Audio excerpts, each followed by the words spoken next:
बरेच दिवसापासून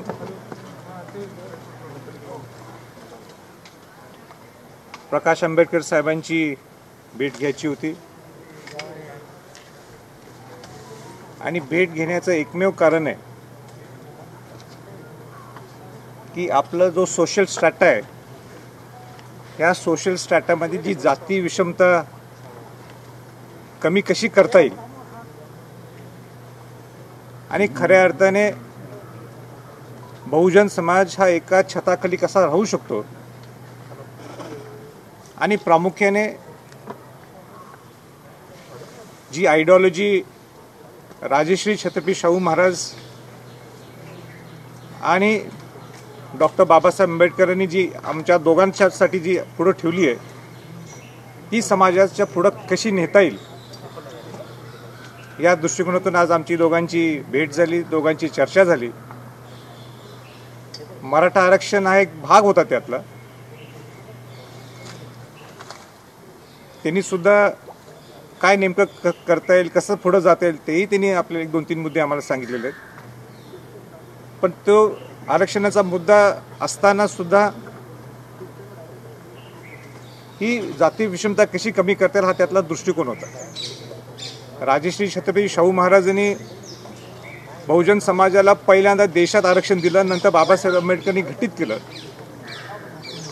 बाबासाहेब आंबेडकरांची प्रामाणिक इच्छा होती, तसं नमूद सुद्धा आहे की मराठ्यांना आरक्षण हे मिळालं पाहिजे आणि म्हणून 1967 पर्यंत इंटरमिडिएट कम्युनिटी क्लास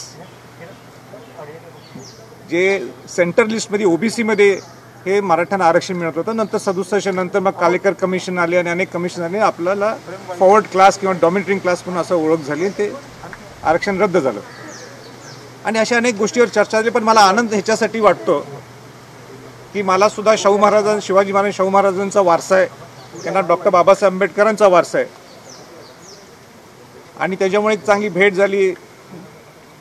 आणि असं नाही की पूर्वी भेटलो नाही, पूर्वी भेटलो होतो, पण आता मला वाटते मलाही थोडंफार इच्छा झाली की परत एकदा आपण जर शाहू महाराज आणि बाबासाहेब आंबेडकर एकत्र होते तर प्रकाश आंबेडकर आणि संभाजी छत्रपती काही एकत्र येऊ शकत नाहीत.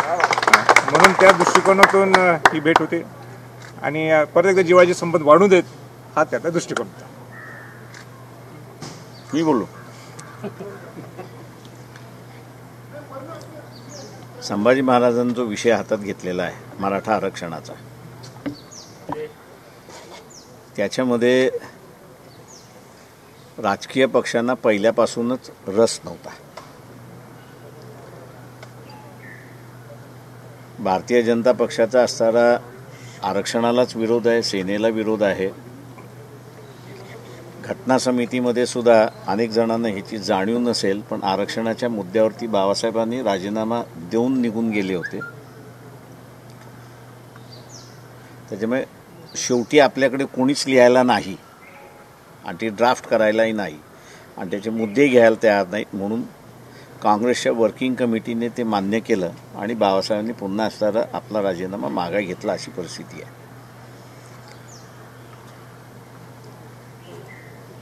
आरक्षण हे जसं समाजाला व्यवस्थेशी जोडण्याचा एक असणारा भाग आहे,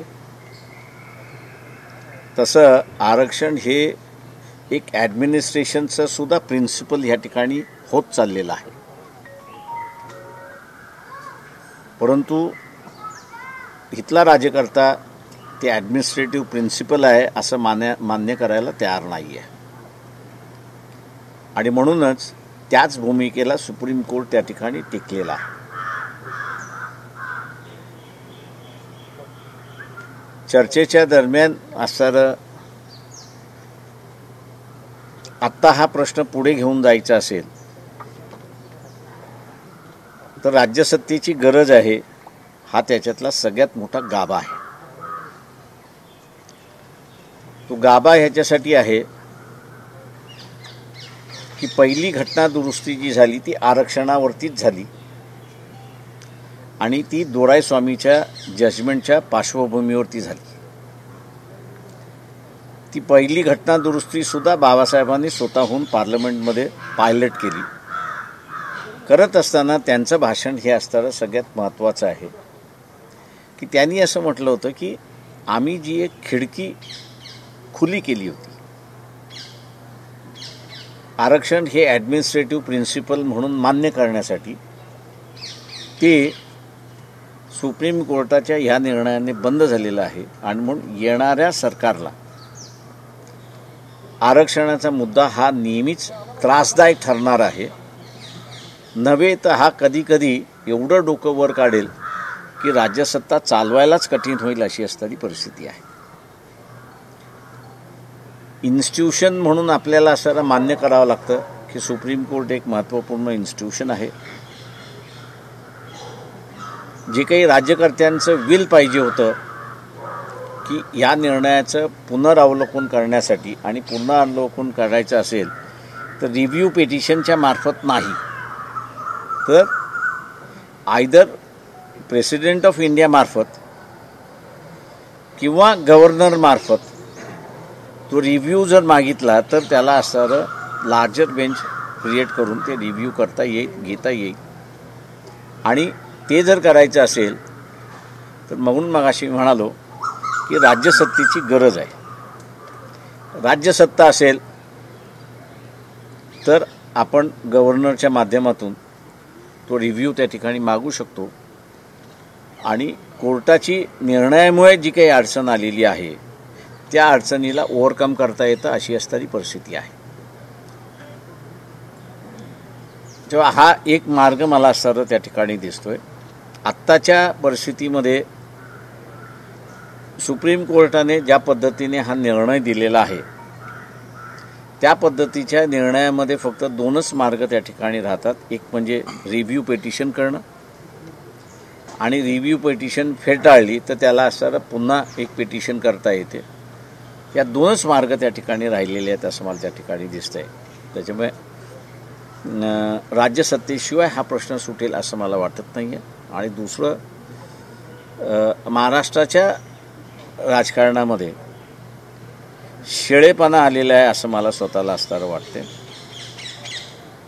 तेव्हा हे शिळेपणा जाऊन ताजेपणा आणायचा असेल तर संभाजीराजेंनी असणारा पुढाकार घेतला तर तो ताजेपणा येऊ शकतो. आणि ताजेपणा आला तर महाराष्ट्राची जी विकासाची गंगा जी आहे ती पुन्हा आपल्याला या ठिकाणी सुरुवात करता येईल. प्रकाशरावजींनी स्वतः सांगितलं आणि कालसुद्धा मी बोलून दाखवलं 342 हे राज्यपाल राष्ट्रपतीकडे देणार. राष्ट्रपती मग इच्छा असेल तर केंद्रीय मागासवर्गीय आयोगाकडे अहवाल देतील, मग पार्लमेंटला जाईल. पण त्याच्यासाठी पूर्ण प्लॅनिंग करून जावं लागेल. फुल प्रूफ परत एकदा जसं गायकवाड अहवाल जो तयार झाला त्याच्यात ज्या काही त्रुटी असतील त्या त्रुटी भरून काढाव्या लागतील आणि चांगल्या पद्धतीने जावं लागेल. त्याला कमीत कमी 5-6 महिने लागतील हा परत एकदा तो आयोग तयार करून या सगळ्या गोष्टी करायला. एकंदरीत परिस्थिती फार प्रतिकूल आहे, पण प्रयत्न तर निश्चित करावा लागेल. तो एकमेव मार्ग दिसतो. आणि किंवा रिव्ह्यू पिटिशनचा एक आहे तो राज्य शासनाच्या हातात आहे की रिव्ह्यू नसलं तर क्युरेटिव्ह आहे. तर राज्यातल्या आता भेटी तुमच्या झालेल्या आहात, राज्यातल्या भेटी घ्यायच्या तुमच्या झालेल्या आहेत, त्या आता दिल्लीमधल्या कुणाच्या भेटी घेणार आहात? आणखी संजय राऊत म्हणाले की हा विषय आता केंद्रामध्ये आहे आणि तुम्ही नरेंद्र मोदींची भेट घ्यावी, आम्ही पण तुमच्यासोबत. नाही, आता एवढंच ठरलं आहे की लवकरच्या लवकर गोलमेज परिषद हे दिल्लीत घ्यायची आहे. गोलमेज परिषदेसाठी सगळ्या खासदारांना निमंत्रित करू. जे महाराष्ट्राचे मुख्यमंत्री असेल, विरोधी पक्षनेते असेल, शरद पवारजी असेल, प्रकाशरावजी आंबेडकर असतील, यांनासुद्धा आपण तिथं निमंत्रित करू. आणि शेवटी हा विषय नुसता समाज म्हणून नाही आहे तर या गरीब मराठा समाजाला कुठेतरी न्याय मिळावं म्हणून हा प्रयत्न आहे. पण तुम्ही नरेंद्र मोदींना भेटणार आहात? नाही, ठीक आहे, ते पंतप्रधान आहेत आणि त्यांना आपण भेटायला काहीच अडचण नाही आणि मागणी पूर्वी केलीच होती. आणि आपल्या भावना व्यक्त करायच्या असल्या तर का भेटू नये. इतर नेत्यांशी अजून तुम्ही भेट घेणार आहात का? अजून कोणी नाही, झालं ना. शेवट फिनिशिंग आंबेडकर साहेब, शाहू महाराज आणि बाबासाहेबांचा विषय. आणि उदयनराजे महाराज राहिले, त्यांची भेट घेणार आहात? नाही, भेटायला काहीच अडचण नाही आहे. ते आणि मी काही वेगळं आहे, आम्ही एकच आहोत. पण मला वाटलं ही समतेचा विषय जो आहे ते बरोबर बॅलन्स आहे ना, शाहू महाराज आणि बाबासाहेब आंबेडकर. मला वाटलं अशी भेट या दौऱ्यातली पिटिशन करेक्ट आहे. 6 तारखेपर्यंत अल्टिमेटम दिलेलं आहे. मेटेंचा मोर्चाही 5ला आहे. तर दोघं एकत्र का नाही मग? नाही, मी वेळोवेळी सांगायला लागलोय की आत्ता लोकांना वेटीस धरू नये. लोकांनी आपल्या ज्या भावना व्यक्त करायच्या त्यांनी 58 मोर्चाच्या माध्यमातून व्यक्त केलेले आहेत. आता जे काही विषय उठवायचे आहेत, आवाज उठवायचा आहे, ती लोकप्रतिनिधींची जबाबदारी आहे. माझ्या सकट मी काल बोलून दाखवलं की मी जर पगार घेतोय राज्यसभेचा तर आमदारसुद्धा घेतात आणि खासदार घेतात. म्हणून जो प्रश्न हा न्यायप्रविष्ट विषय आणि सरकार दरबारी काय विषय क्लिअर करायचे, जसे मी 5 काल मुद्दे सांगितले, तर ते आमचं काम आहे. लोकांना कशाला वेटीस धरायचं? आणि म्हणून ठीक आहे, सगळ्यांना लोकशाही त्यांचा मार्ग असतो, त्यांनी घेतला असेल. जनरल एक प्रिन्सिपल आहे की रिव्ह्यू पिटिशन नेहमी फेटाळला जातो, म्हणून तो क्युरेटिव्ह आहे. हे राज्याच्या हातातला विषय आहे. ते नसलं तर दुसरा लाईन जी आहे ती आहे 342 अची, जे आंबेडकर साहेब म्हणत होते की जे राज्यपालाच्या माध्यमातून राष्ट्रपतीकडे जाऊन पुढं 2-3 स्टेप्स आणि जे आहे कोविड असेल किंवा ह्या विषयासाठी त्यांच्या अडचणी असतील. पण आम्ही खासदार आहोत, आमची भावना व्यक्त करण्यासाठी आम्ही नेहमीच प्रयत्न करणार. कोल्हापूरमध्ये चंद्रकांत पाटलांनी एकंदरीतच तुमच्यावर वेगवेगळे खूप काही दिलं असं म्हटलंय, त्याबद्दल काय म्हणा? काय चंद्रकांत पाटलांनी कोल्हापूरमध्ये तुमच्याबद्दल सांगितलं की संभाजीराजेंना खूप काही दिलं, खासदारकी दिली किंवा रायगडचा विषय काढला. मी केव्हा नाकारतोय? रायगडचा काही विषय नाही. राष्ट्रपती नियुक्त खासदार हे पंतप्रधानच शिफारस करतात राष्ट्रपतींना. मी केव्हाच नाकारलं नाहीये.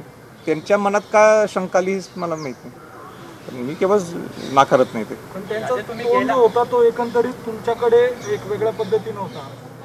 आता त्यांचा टोन त्यांच्या हृदयालाच माहीत. मी काय चंद्रकांत दादा नाही ना.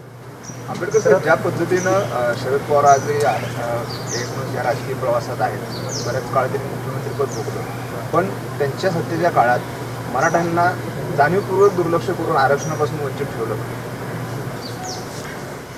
शरद पवारांचं राजकारण मी जे 40 वर्ष बघतोय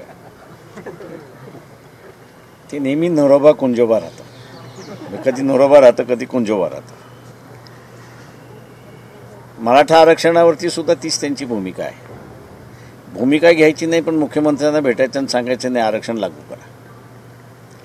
त्याच्यामुळे इतर विषयांवरती नरोबा कुंजोबा चालतो, त्याच्याबद्दल दुमत नाही. पण काही विषय असे असतात की ज्याच्यावरती तुम्हाला अत्यंत स्पष्टपणे भूमिका घेतली पाहिजे. आपण अपेक्षा धरू असं की शरद पवारसुद्धा या नजीकच्या कालावधीमध्ये एक स्पष्ट भूमिका घेतील. एक तर या बाजूची किंवा नाकारण्याची, देण्याची किंवा नाकारण्याची, असं काहीतरी भूमिका घेतील अशी अपेक्षा धरू आपण. मी 2 तारखेला मला वाटतं लोकसत्तेवरती लाईव्ह आहे.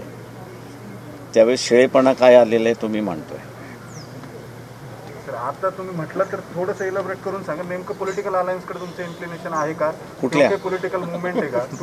मी तर राजकारणामधला अस्पृश्य आहे. नाही, दोघंही सोबत येण्याची काही मुवमेंट आहे? मी तर राजकारणामधला असणारा सेनेकडून अस्पृश्य आहे, एनसीपीकडून अस्पृश्य आहे आणि काँग्रेसवाल्यांकडून सुद्धा अस्पृश्य आहे. तर मी यांना म्हणत असतो बा तुम्ही, मी तुमच्याबरोबर यायला तयार आहे आणि तेच मला असताना नाकारतात. जबरदस्तीने मला बीजेपीकडे ढकलतात की मी जिथे जायला तयार नाही. संभाजीराजेंबरोबर जायला तयार आहे ना, जायला म्हणून तर बसलोय ना. म्हणून तर बसलोय ना.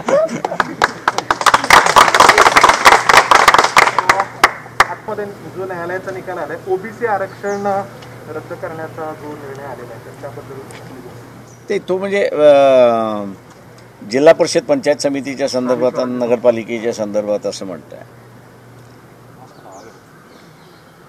तो निर्णय माझ्या अंदाजानं कायदेशीर आहे असं मी धरत नाही आहे. याचं कारण की मंडल कमिशनच्या वेळेस पर्सेंटेज किती असावं याची असलेली एक चर्चा झाली होती. पॉप्युलेशन वाईज धरायचं असेल SC STचा क्रायटेरिया म्हणजे हा जर लागू करायचा असेल असं जर धरलं, कारण का SC STचं रिझर्वेशन जे आहे ते दरवर्षी पॉप्युलेशनचे फिगर्स म्हणजे सेन्ससचा फिगर दिल्यानंतर त्याच्यामध्ये तो जर रेशो धरायचा असेल त्यावेळेस असं चर्चा झाली तर ओबीसीची असणारी जनगणनाच नाही आहे. 1930 सालानंतर जनगणना नाही आहे.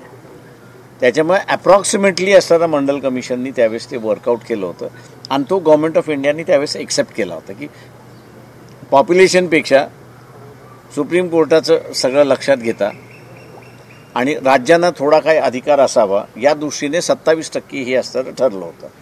आता हे प्रिन्सिपल ठरल्यानंतर सुप्रीम कोर्ट ज्यावेळेस म्हणतं की तुमच्याकडे जिल्हा परिषद त्या ह्याच्यामधले असणारे ऑफिशियल फिगर नाही, तर मुळात SC STचं आरक्षण हे पॉप्युलेशन बेस्ड आहे.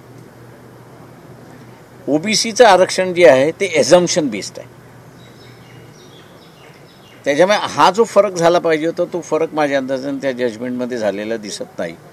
आणि जसं मराठा आरक्षणाच्या संदर्भातलं उदासीनता आहे तशी OBCच्या आरक्षणाच्या संदर्भात सुद्धा उदासीनता आहे आणि म्हणून त्याच्याबद्दल कोणी अपीलही करत नाही आणि कोणी बोलतही नाही त्याच्यामध्ये. राजे, एक शेवटचा प्रश्न. काल पण तुम्ही म्हणाला की सोशल मीडियाच्या माध्यमातून एक चर्चा चालू आहे की एक राजकीय पक्ष स्थापन करावा, त्याला मराठा समाज पाठिंबा देईल. आजही ते कॅम्पेन सुरू असलेलं पाहायला मिळते. दुसरीकडे आता प्रकाश आंबेडकर आणि तुमच्या भेटीचे फोटो देखील बाहेर शहरात लागलेले आहेत. तर भीमशक्ती आणि शिवशक्ती एकत्र यावी असं एक कार्यकर्त्यांचं म्हणणं आहे. त्यातल्या त्यात मराठा समाजाचं म्हणणं आहे की तुम्ही एक राजकीय पक्ष काढावा आणि जे बहुजन समाज आहे नाही जे काय बोलायचं मी काल बोललो आहे आणि हे आज नाही आहे, हे शाहू महाराजांच्या पासून शिव शक्ती आणि भीमशक्ती एकच आहे. नाही बोलले ना आंबेडकर साहेब बोलले, नाही एक सिनियर मोस्ट आहेत ते बोलले, विषय संपला.